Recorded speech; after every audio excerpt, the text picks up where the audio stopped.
¿Cuánto se les pincha una rueda? Te preguntaba. A mí se me ha pinchado una rueda alguna vez. Hoy en día lo tenemos más fácil porque antes no sé, pero antes se te pinchaba una rueda y tú mismo la cambiabas. Hoy en día no, hoy se te pincha una rueda y llamas a la grúa. ¡Qué barbaridad! ¡Qué comodidad! ¿No? Entonces ya viene el de la grúa, te cambia la rueda y tú no tienes que hacer nada. Por cierto, entonces hay una pregunta de examen. ¿Cuántos saben dónde está el gato en su coche? Y algunos dirán, ¡ay, pues yo no sabía que tenía un gato! ¿Y si me da alergia con los animales? ¿Pero a cuántos de vosotros os han puesto un cepo en la rueda inmovilizado el coche? ¿Alguno? ¿A ti? ¿Sí? ¿Qué hiciste, Jenny? Es que mi padre me enseñó todo.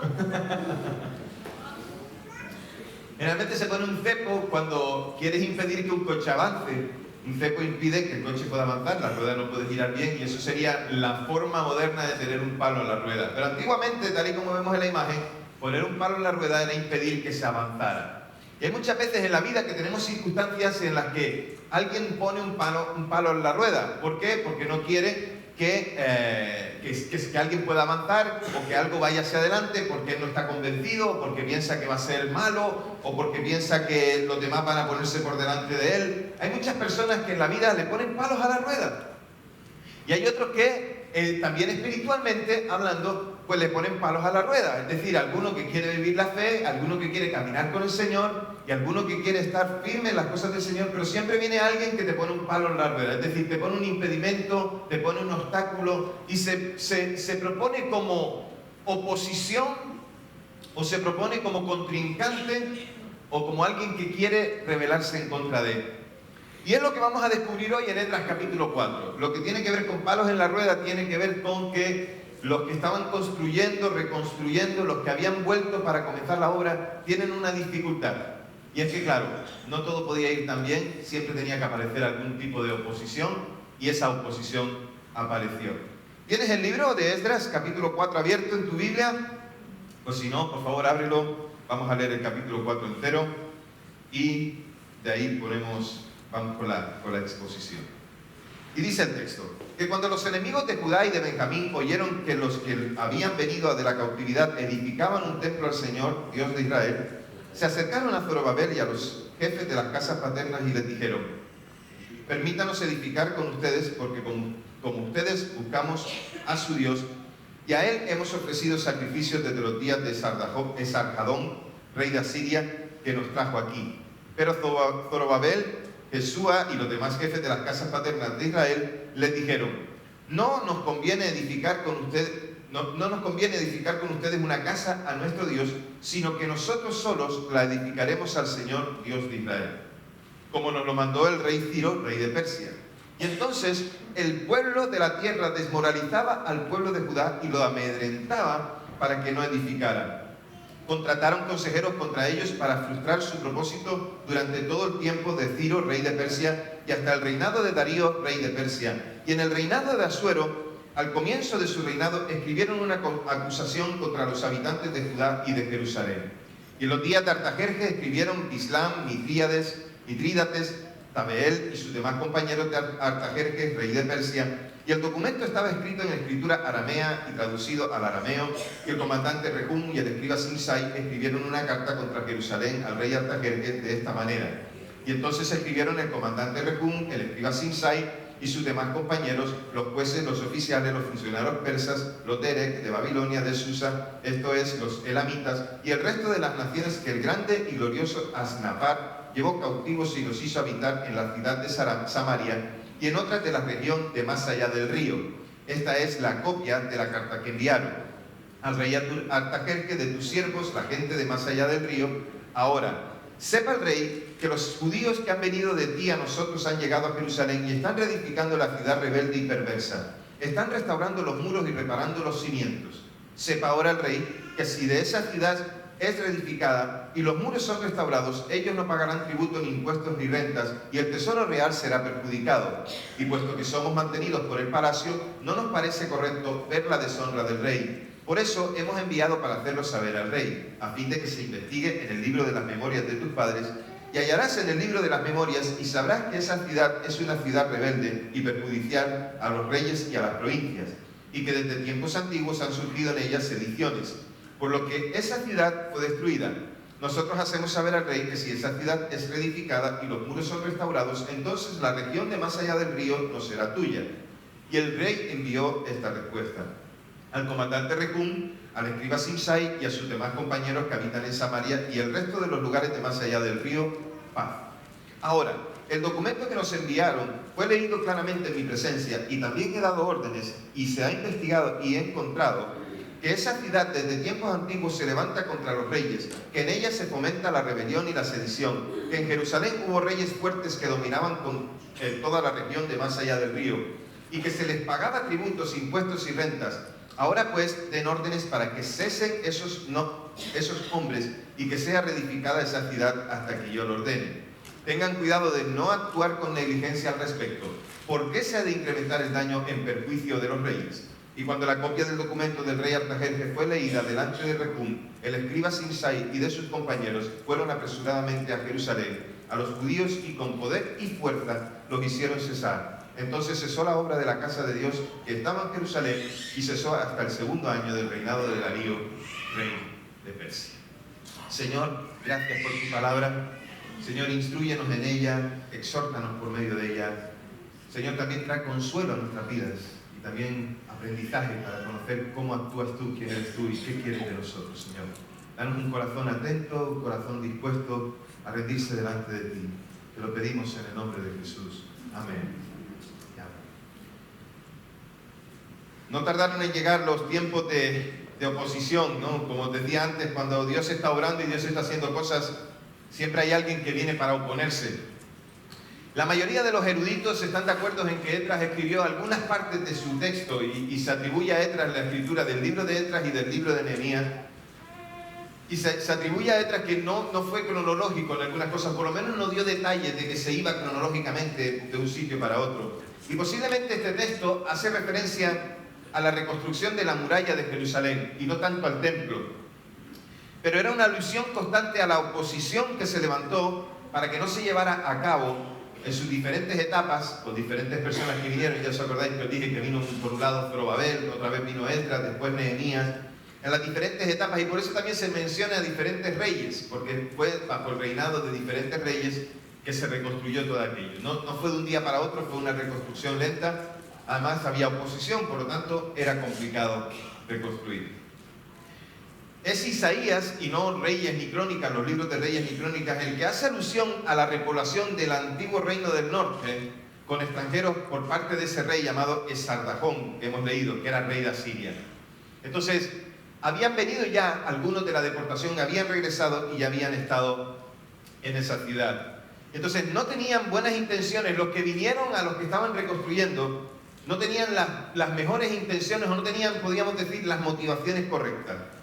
Y algunas palabras que usan, por lo cual sabemos que no tenían las motivaciones correctas, pues son palabras que hemos leído allí. Por ejemplo, dice que intimidaron, que aterrorizaron, sobornaron, acusaron, que se frustró o se impidió, escribieron en contra de ellos, dijeron verdades interesadas que se convirtieron en mentiras, adularon al rey, que el rey no era rey de Israel, sino que era el rey de un gobierno extranjero, invasor y dominante, usaron poder, usaron violencia y consiguieron suspender la obra.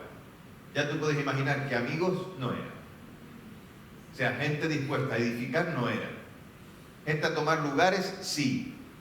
Digamos entonces que estos eran un palo en la rueda. Querían impedir que la obra siguiera avanzando. Se presentaron como una ayuda, pero los que reconstruyeron o los que estaban en la reconstrucción los reconocieron. Y cuando reconocieron sus intenciones, ¿qué hicieron? Los despacharon y le dijeron: no colaboraréis con nosotros. Seremos fieles a lo que dijo Ciro, el rey Ciro, y haremos la reforma que tenemos que hacer. Entonces los judíos rechazan la cooperación de aquellos que venían como amigos. Y para que entendamos, los que venían eran de Samaria, eran samaritanos.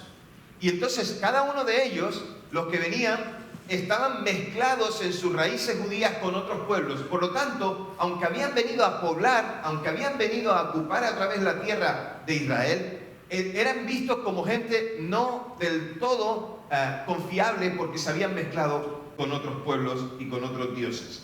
Así que ellos mantienen la severidad de lo que han venido a hacer, no se querían mezclar, y no querían mezclar lo impuro en esta hora religiosa. No querían mezclarlo, sino querían que todo fuera hecho conforme a como habían venido.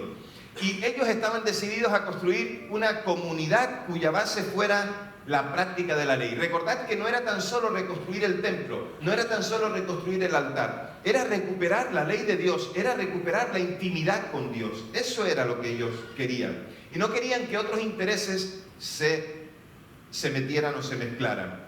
Así que no podían aceptar que gente que no estaba convertida y que no tenía las motivaciones correctas no vinieran para hacer la construcción del templo, sino para destruirlo o impedirlo. Así que los judíos se mantienen firmes, los que regresan se mantienen firmes, y Dios los prospera en su fidelidad.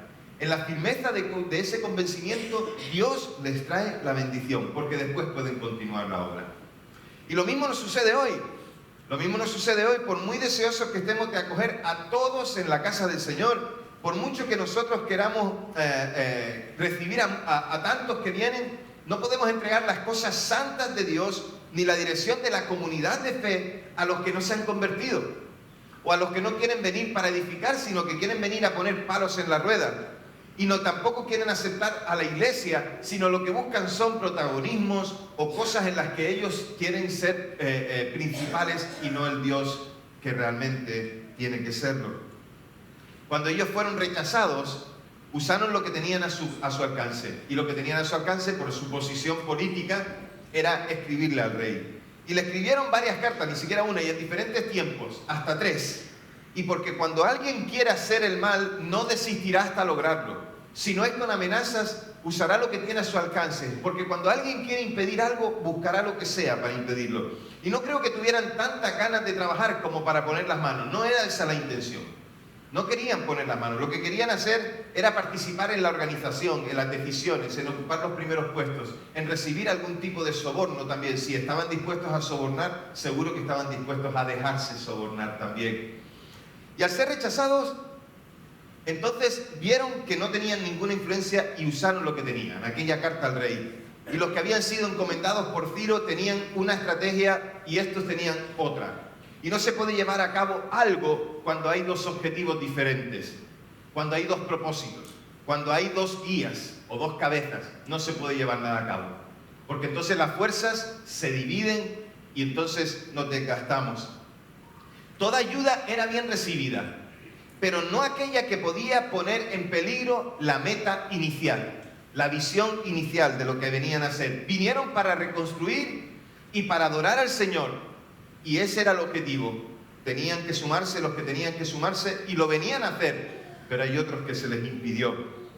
Se descubrieron las verdaderas intenciones y por eso se les llama, dice el versículo 1, los enemigos de Judá y de Benjamín.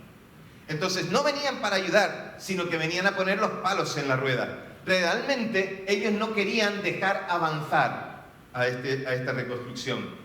Y la próxima semana, en el capítulo 5, veremos que hicieron bien en estar firmes y no dejarles participar en el proyecto de reconstrucción, porque si lo hubieran dejado, hubieran tenido consecuencias. Entonces, en el libro de Esdras y en el libro de Nehemías, veremos muchos más ejemplos de la oposición a la obra de Dios. Y eso sirve de advertencia para que nosotros estemos vigilantes y para que sepamos resolver los problemas causados por la oposición mientras todavía está fuera, antes de que se introduzca dentro y que pueda llegar a ser más destructiva. Y para ello tenemos que estar alertas y saber a dónde apuntamos. Si tenemos una meta, tenemos que saber cuál es la meta. Artajerjes actúa y después piensa. Primero actuó en la desesperación de pensar, hay un pueblo que se me va a rebelar. Y para que entendamos, tenemos que comprender que aquellos territorios eran territorios conquistados. Por lo tanto, aquellos territorios se podían sublevar y decir, no queremos estar bajo el yugo de este que nos está subyugando. Entonces, era normal que algún pueblo quisiera rebelarse contra el rey conquistador para volver a tomar su tierra y su identidad. Y un ejemplo de esto lo tenemos en nuestros tiempos, en nuestros días. Por ejemplo, estamos viendo cómo Rusia entra en un territorio que quiere invadir, que invade y que además se apropia de ello. ¿Y qué hacen los que están allí? No se quedan de brazos cruzados. Lo que han hecho es defender su territorio, quieren recuperar su identidad y quieren recuperar su tierra. Así que no se sabe, o no sabe, mejor dicho, Artajerjes, que los que envían la carta tienen malas intenciones. Son gente que a lo mejor él no conoce, que están allí en un lugar, en un territorio, en la distancia, pero que son los representantes que alguien puso y entonces los escucha. Y por otro lado, lo que se sabía de la fama de Israel y de sus reyes como para echarse a temblar. Y fíjense que lo que escriben los que mandan la carta al rey y les advierte diciendo, este es un pueblo que más allá del río no era simplemente una franja del río y hacia aquella tierra, era la región que se llamaba así. Más allá del río significaba que allí estaba Israel. Y todos oyeron de la fama de Israel. Artajerjes también. Y todos estos que gobernaban en Samaria sabían de la fama de Israel. Y sabían de dos reyes que habían actuado en Israel y que fueron poderosos y que fueron hombres de guerra y que trajeron victoria a Israel, como David y como Salomón. Eran reyes a los cuales ellos habían oído y que sabían. Y por lo tanto era normal que los pueblos alrededor tuvieran temor de que Israel volviera a resurgir y que tuviera todo el poder que iba a tener. Y que supieran además, incluso porque los profetas de Dios se encargaban de decírselo a estos reyes paganos, de que Dios enviaría a un Mesías. ¿Y quién sería ese Mesías? Algunos pensaban, ya os conté, que podía ser Zorobabel, pero no era así, aunque fuera descendiente de David. Qué interesante que cuando la gente escucha de lo que el pueblo de Dios puede hacer, le tienen temor. Qué interesante que cuando la iglesia cree al Señor, le tienen temor.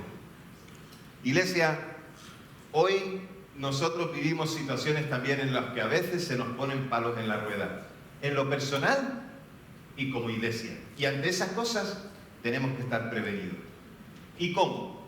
Pues lo primero que tenemos que hacer es que todo intento por vivir en comunión y en obediencia a Dios despierta oposición de Satanás y de todos aquellos en quien Satanás actúa y es de influencia.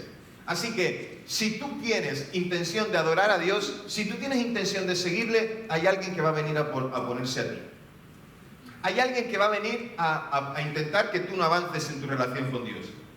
Y también despierta la oposición del mundo, porque el mundo se opone con sus intereses, que son intereses contrarios a los de Dios.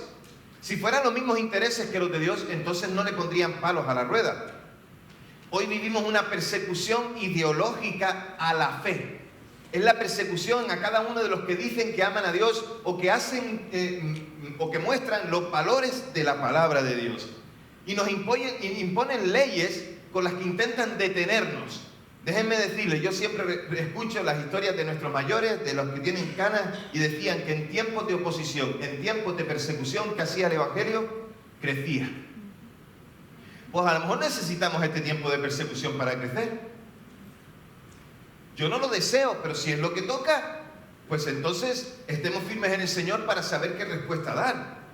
Iglesia, estamos en una batalla espiritual y tenemos que tener conciencia de esa batalla espiritual.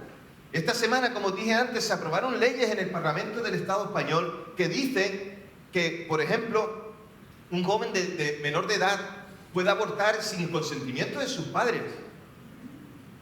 O que un joven menor de edad puede cambiar de sexo sin consentimiento de sus padres. Iglesia, yo, mirando la palabra, lo primero, estoy a favor de la vida.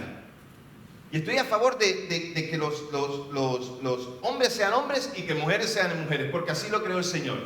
Y no hay tal ideología sin invento de los hombres para justificar su pecado. Y por mucho que quieran, no se pueden oponer a lo que Dios ha creado. Y por mucho que digan una mentira más de 100 veces, nunca se va a convertir en una verdad, aunque algunos la eleven a verdad. Nunca. Por lo tanto, estamos viendo todas estas situaciones y en esta preocupación lo manifiesto, lo comparto con otros, pero también digo, ayer mientras estaban dando el discipulado, se lo contaba a los hermanos que estaban en el discipulado. Y a los minutos me llega un mensaje de una hermana de la iglesia.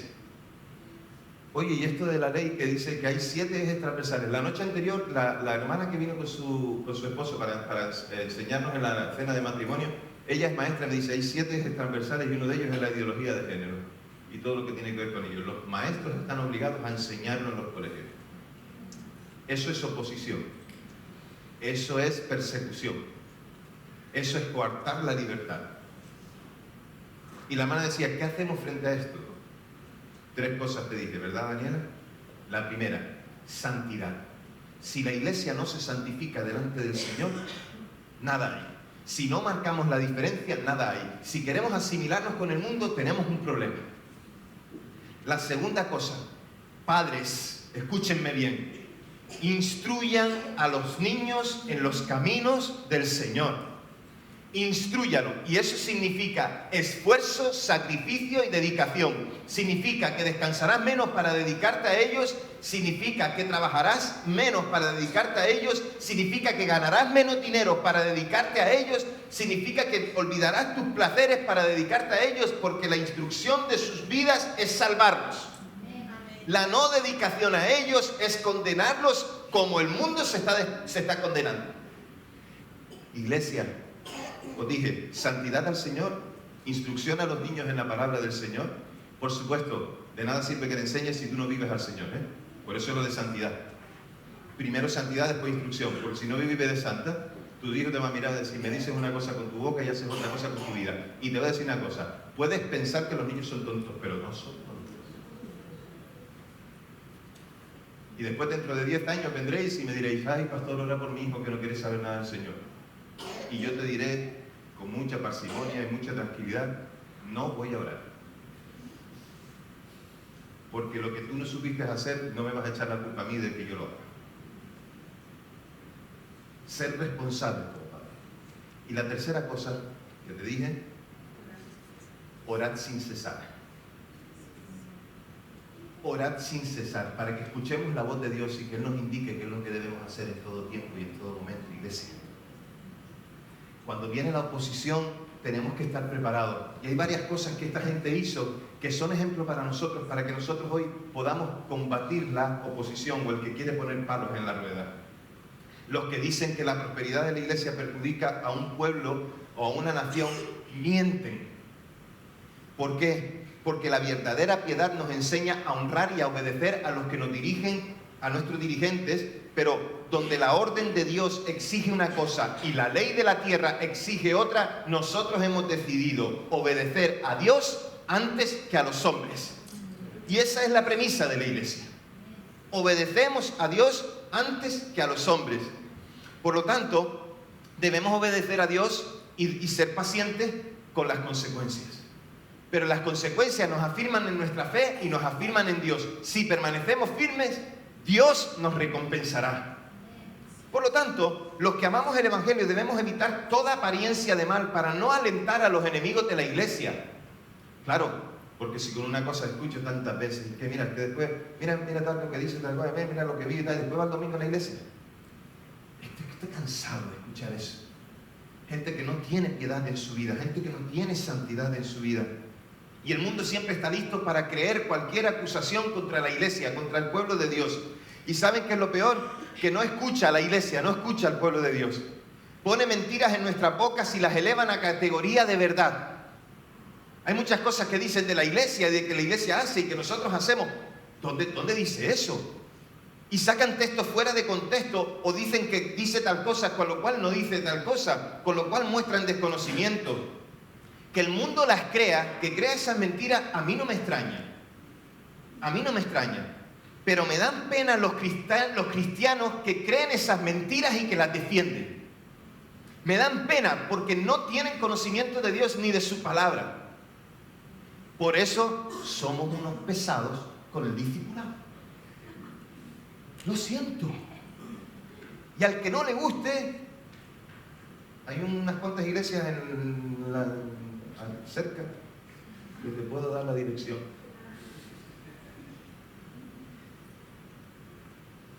Me dan pena a los cristianos que defienden esas ideas del mundo porque son desconocedores de quién es Dios y de lo que Él realmente dice en su palabra.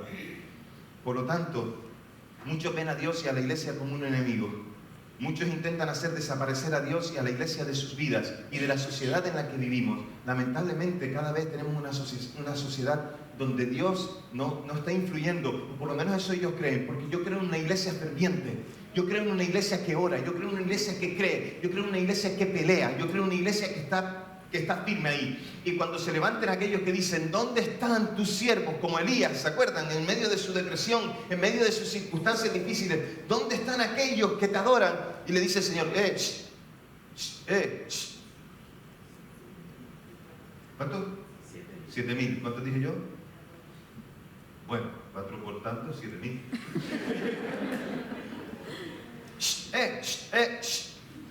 Hay 7.000 que no han doblado mis rodillas ante ti, ante Baal, y son mis siervos. Y entonces el corazón yo creo que hay un remanente fiel, que es el remanente que viene a buscar el Señor, la iglesia, los corazones que realmente están comprometidos con Él. Lo creo, iglesia. Así que Dios quiere un pueblo que esté en comunión con Él. Y por eso llevará a su iglesia a cumplir su propósito a pesar de los que ponen palos en la rueda. Y Satanás sabe que si la iglesia tiene comunión con Dios, su influencia disminuirá. Él sabe que una iglesia que entiende la voluntad de Dios y la lleva a cabo, le producirá a él derrota. Por lo tanto, él se opondrá y hará todo lo posible para que la oposición haga que la iglesia no venza. Hará todo lo posible para que la iglesia se amedrente, para que se frustre, para que se canse, para que vea la violencia y se intimide. Pero también se intimidaron otros. Pero los que pelean con el Señor saben que tienen nuevas fuerzas. Y los que pelean con el Señor saben que tienen la victoria. Porque el que está en nosotros es mayor que el que está en el mundo. Por lo tanto, iglesia, creamos al Señor. Y Dios quiere un pueblo en comunión con Él, porque esto llevará o permitirá que se cumpla el propósito de Dios. Entonces, por un lado tenemos a Dios que quiere nuestra victoria. Y por un lado tenemos a Satanás que quiere nuestra derrota. Nosotros estamos en el medio. Dios y Satanás están en oposición. Hay una guerra espiritual entre ellos. Y la iglesia, por cierto, Satanás ya está derrotado. Y él lo sabe. Como diría Julio Iglesias, Satanás está derrotado. Y lo sabes.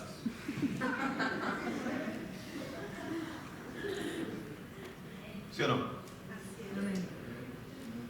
Por un lado, Dios peleando con Satanás, nosotros en el medio, y la iglesia tiene que decidir con quién pelea. ¿No nos hemos dado cuenta de que debemos estar alineados con Dios y en las filas de su ejército? Y si estamos ahí tenemos seguridad.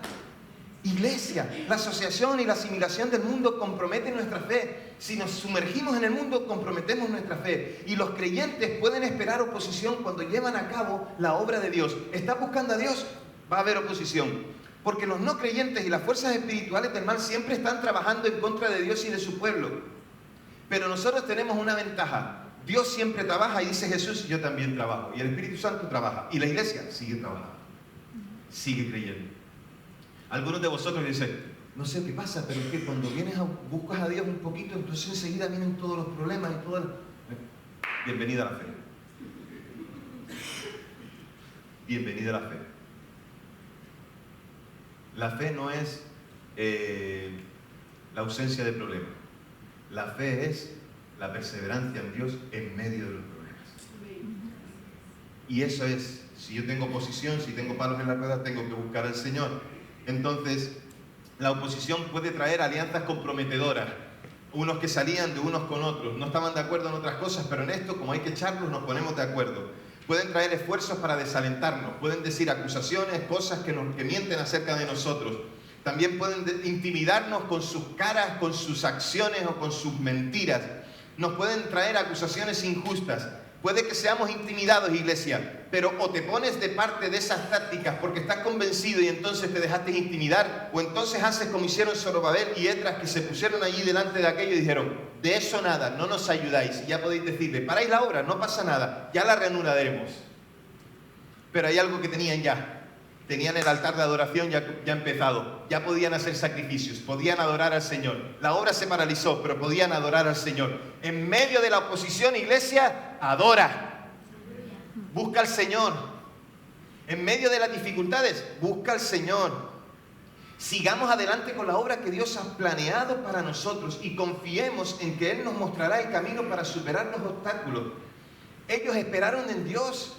y Dios volvió a reanudar la obra. Y cuando levantamos un altar de adoración, vendrán los que se oponen. Si cuando buscamos a Dios empiezan los obstáculos, sí, empiezan los obstáculos. Gloria al Señor, es para poder poner nuestra fe en marcha. Porque la verdadera adoración significa dedicación y obediencia únicamente a Dios a pesar de la oposición. No me dejaré intimidar. Iglesia, no nos dejemos intimidar por las leyes que obstruyen nuestra comunión con Dios. Pueden decir esas leyes, pero yo viviré al Señor siempre, a pesar de las consecuencias. El desaliento y el temor son los dos enemigos más grandes, los obstáculos más grandes para que la obra de Dios se pueda continuar. Y necesitamos tener cuidado de aquellos que usan el cristianismo para su beneficio, porque también los hay, ¿eh? Hay quienes ponen también palos en la rueda dentro de la iglesia. Pero los que esperan en Dios siempre renovarán sus fuerzas. El desaliento devora nuestras motivaciones y el temor nos paraliza hasta tal punto que nos impide actuar. Muy a menudo aparecen donde y cuando menos se les espera el desaliento y el temor. Pero el pueblo de Dios en todas las épocas enfrentó situaciones y gente que le puso palos en la rueda para no avanzar, y con la ayuda de Dios pudieron vencerlos y siguieron adelante. Pero hay una característica que me llama mucho la atención en este capítulo 4 de Esdras, y que creo que nosotros tenemos que copiar. Aquel pueblo que vienen a ser amedrentados, sí, fueron los líderes a hablar con ellos. Pero cuando los líderes retrocedieron y les dijeron, nos están diciendo que quieren unirse con nosotros y que quieren hacer esto con nosotros, y nosotros les hemos dicho que no. Pero porque estamos seguros de lo que Dios quiere hacer desde el principio, desde la motivación inicial. ¿Sí? ¿Saben qué me llama la atención de este pueblo? La unidad. Y quiero decirte algo, iglesia. La mejor manera de combatir la oposición y los palos en la rueda es con la unidad. La unión al Señor y la unión de los unos con los otros. Sin unidad, sin amor los unos por los otros, sin cuidarnos unos a otros, sin empujarnos unos a otros, no podremos vencer. Necesitamos al Señor por encima de todo, pero aquí la unidad del pueblo es importante, porque estando unidos podremos vencer ese temor y ese desaliento y hacer la voluntad de Dios, porque fue lo que hicieron ellos. Y aquellos que hacen tropezar a otros o les ponen obstáculos deberán dar cuentas a Dios. Dejémosles la ira al Señor, dejémosles a Él la venganza. Él sabe lo que tiene que dar a cada uno conforme a sus hechos. Porque a pesar de la desesperanza que provoca la oposición, Dios envía siempre su palabra como consuelo, como aliento, y siempre trae una palabra que nos pone a nosotros otra vez en sintonía con Él. Y Dios usa a hombres y a mujeres, a sus siervos, que traen esa palabra para traer aliento. Pero a la vez también esos que lideran tienen responsabilidades. Y debemos mantener el ritmo de lo que edificamos, aunque vengan los que se oponen. Y aunque nos paren la obra, no desmayaremos. Cuando permitimos que Dios tome el control, la obra se termina, iglesia. La obra se termina. Y necesitamos obreros que traigan esa motivación inicial, pero que también traigan un aliento continuo para mantener la obra caminando, el proyecto vivo. Necesitamos obreros que se sostengan en Dios. Orad por los que nos presiden en el Señor. Orad por ellos. Los líderes deberían hacer todo lo posible para evitar que el trabajo se detenga, pero a veces las circunstancias están más allá de nuestro control. Cuando nos estancamos, debemos recordar que tenemos que permanecer firmes en el Señor. Siempre.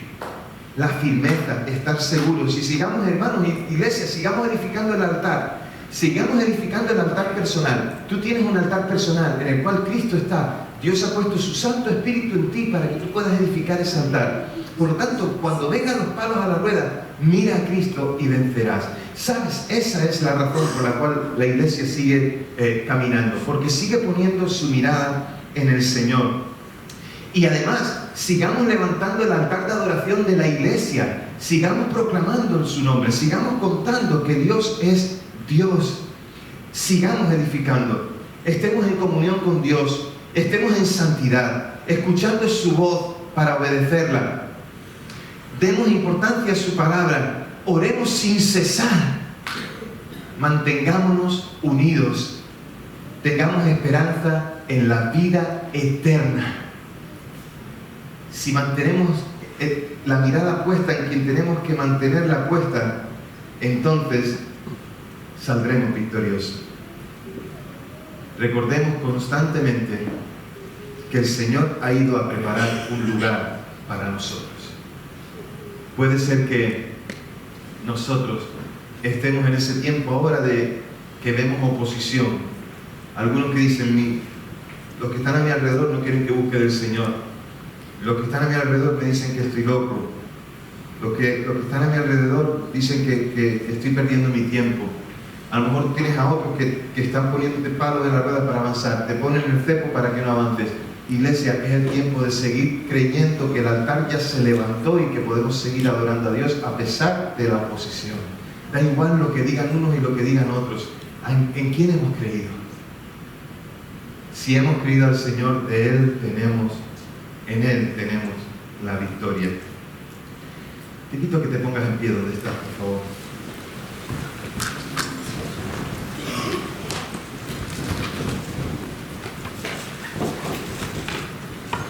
Abrid todo el grupo de alabanza, si podéis venir, por favor.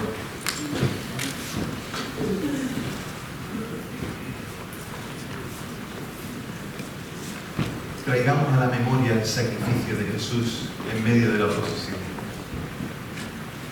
No hay nada ni nadie que pueda detener lo que el Señor hizo. Ya nadie puede volver a meter a Jesús en la tumba, ni lo pueden volver a llevar a la cruz. Jesús resucitó y estará a diestra del Padre.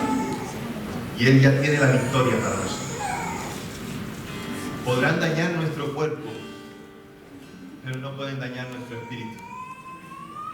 Podrán doblegar nuestras rodillas, pero no pueden doblegar nuestro corazón, que es y le pertenece solo al Señor. Él nos compró por precio de sangre. Y amigo que estás aquí y hace tiempo que nos visitas, déjame decirte algo, no tienes que complementar el camino recorrido, no tienes que decir, bueno, he recorrido este camino y ahora voy a empezar a hacer esto otro que en la... No. Lo que la Escritura dice es que hay que romper con el camino recorrido para empezar un camino nuevo con el Señor. La palabra de Dios dice que los que vienen a Cristo nuevas criaturas son. Las cosas viejas pasaron, aquí todas son hechas nuevas. No sigas atado a tu camino anterior diciendo, bueno, voy a seguir aquí anclado, me agarro aquí y voy a agarrarme a lo que dice ahora la iglesia, lo que me están diciendo en la iglesia, pero yo sigo agarrado aquí. No, despréndete de eso para que puedas ver la bendición de Dios.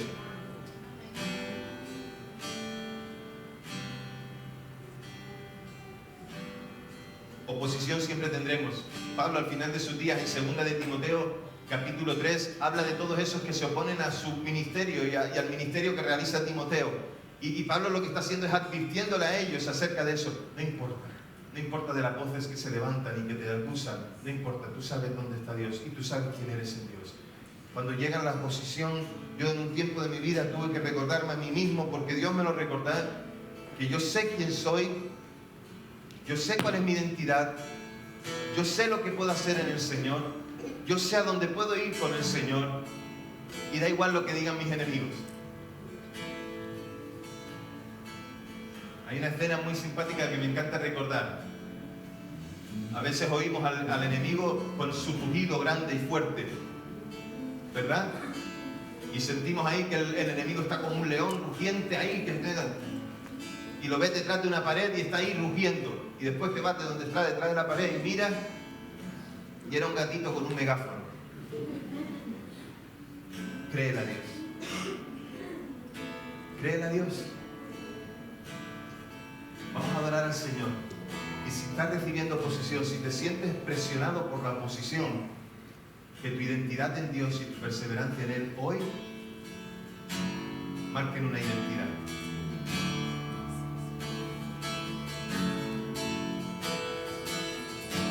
Adórale.